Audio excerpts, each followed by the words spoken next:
Төсвийн хүрээний мэдээлэл 3 дахь хилцүүлэг орж ирэхдээ анх засгийн газраас орж ирсэн тоо нэг ч тоо өөрчлөгдөг байна. Би уг нь байнгын орон дээр хилцэж явах үед асуудал дэвшүүлсэн юм. 5 сарын 1-нд өргөн барьсан төсвийн хүрээний мэдээллийн дараа 7 хоногийн дараа засгийн газраас нөөтийн хууль, хүн амын орлогын албан татврын хуульд өөрчлөлт оруулж орж ирсэн юм. Тэгээ энэ хүн амын орлогын албан татвараар болвол хөтөлбөрийн үндэсний доод хэмжээ сар бүр хүн амын орлогын албан татвараас 10% чөлөөлөгдөж байгаа. Би ойлгохдоо энэ нэг жилийнх нь үр дагавар нь 850 тэрбум. Хүн амын орлогын албан татварчаас орон нутаг татаас өгнө гэдэг утгаараа нөлөөлөл нь 1.7 их 80 гэж ойлгоод байгаа. Тэгээ энийг та нар энэ төсөөллийг хийхдээ тооцож орж ирсэн юм уу гэдэг асуултанд байнгын орон дээр бол тооцоолоогүй, оруулж ирээгүй, батлагдаагүй хууль байсан учраас тооцоолоогүй гэж хариулж ирсэн. За одоо ингээд тэр хууль өнгө 7 хоногт улсын хурал хилцэх хийчлээ. Удахгүй мэдээж хилцээд батлах байх. Тэгээ энэ асуудал ерөөсөө дэвшүүлээд үр дүн гарахгүй байна л да. Төсвийн хүрээний мэдээлэл дээр дотоодын нийт бүтээгдэхүүнд эзлэх төсвийн нэгдсэн суурь тэнцлийн нөгөө ашигын 1% байгаа шүү дээ. Хамгийн багадаа 2 байх хэрэгтэй гэдэг. Тэгээ хоёрт нь тулгаад ямар ч орон зайгүй оруулаад ирсэн байхгүй юу?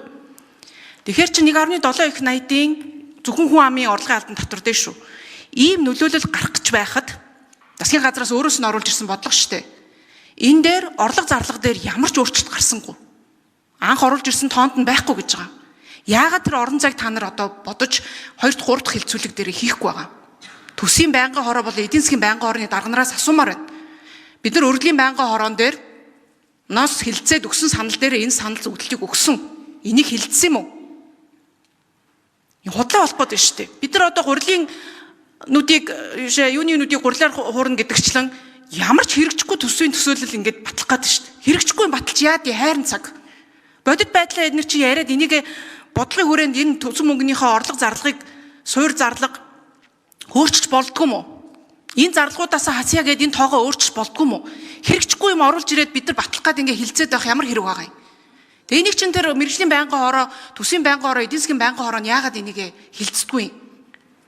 Худлаа орж ирсэн юмар нь бид нар батлах гэж байгаа юм бол ийм асуудал байна гэдгийг гаргаж ирж байгаа юм бол яагаад энийг хийхгүй байгаа юм? Тэгээ энэ одоо хэн хариулах ёстой юм? Би энх хоёр сайдаас бол асууна. Энэ төсвийн байнгын хорооны дарга байх шиг байна. Сангийн сайд нь байж ах шиг байна.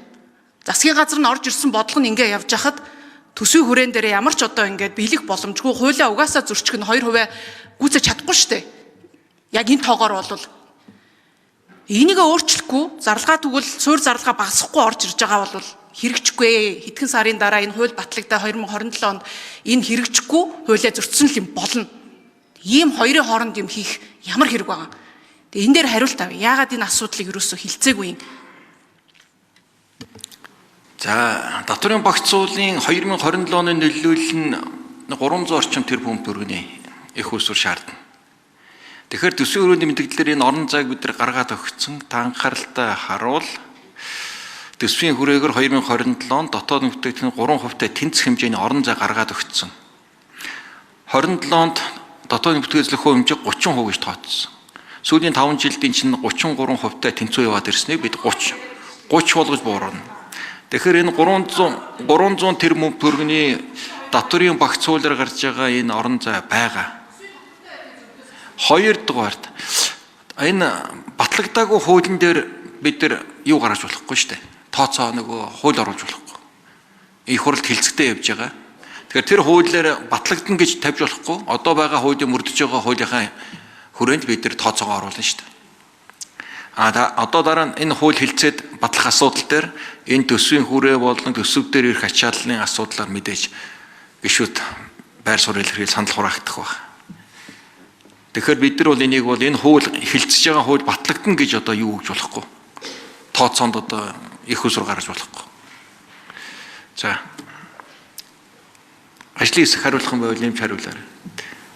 Энх хоёр сайдаа үгийн хөөс чинь ихтэй дагуулгын голоо харахгүй байна шүү дээ. 4 аргын тоо математик, арифметик нэмээд хасаад бодчих чадах юм байгаа үстэй. Асуулт асуухаар шал өөр тоо яриах. Эсвэл та өөрийн төсвийн хүрээний мэдээллийн доктортой байдлын тухай хуулийнхаа шалгуурын тухай ерөөсөй ойлголтгүй байгаа юм уу?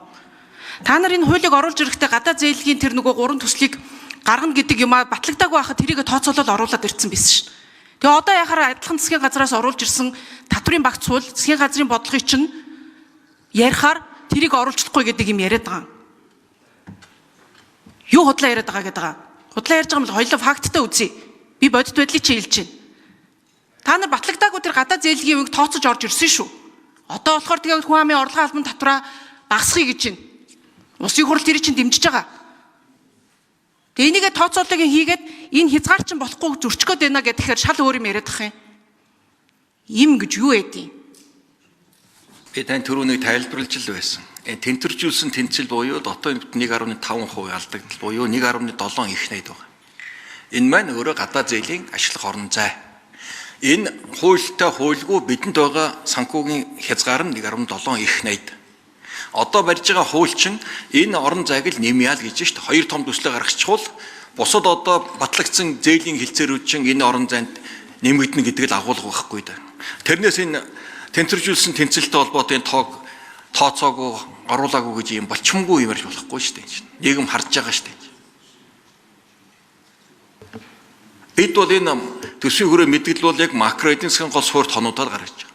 Энэ доторх өндөр үндэслээд төсөв хөрөнгө зохиох асуудал чинь дараагийн асуудал. Намар бид нар хэлсэн төсөв дээр аль салбартаа илүү гарах уу, цалин тэтгэвэр хаанаа байх уу гэдэг чинь төсвийн асуудал. Одоо бидний нийт орлого зарлагын боломж энэ тэнцлийн асуудлыг ярьж байна шүү дээ. Хүш энэ долоодор байгаа нэгдсэн төсвийн суурь тэнцэл буюу дотоодын нийт бүтээгдэхүүнд эзлэх нөгөө ашигын хувь дор хаяж 2% байна гэдэг энэ хуулийн шаардлага чинь энэ гуравт байгаа нэгдсэн төсвийн тэнцвэржүүлсэн орлогын доод хэмжээнээс суурь зарлагын дээд хэмжээг хасснаар гарч ирж байгаа шүү дээ. Тэгээ орлого чинь угаасаа буурхан тодорхой болчиход байхад энийг багасна гэж үзэх юм бол 2% барихын тулд суурь зарлага чинь басах хэрэгтэй байгаа үстэй. Тэгжээж та нар хуулийн шаардлага хоёроо харна. Үгүй бол одоогоороо ингэж явах юм бол эн чинь биелэгдэхгүй. Хоёроосоо бага болно. Хуулиа зөрчинө.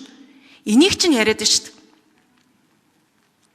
Ийм энгийн ойлголт ярихаар урдаас гүлэг төөрүүлэх гэж оролдоод байгаа юм уу хайшин? Эсвэл өөрөө ойлгохгүй байгаа юм уу? Би ерөөсөө бүр ойлгохоо боллоо.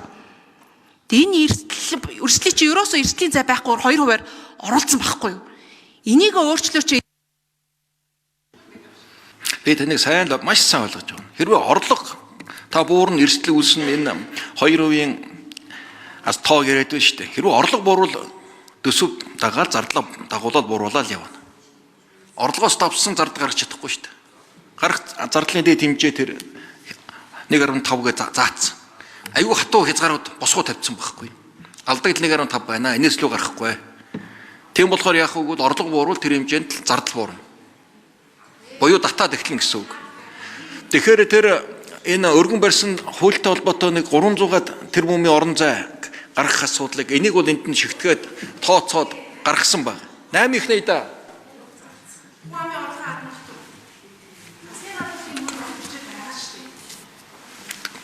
За мэдэхгүй би тийм олон их найдын тийм хууль мэдэхгүй байна.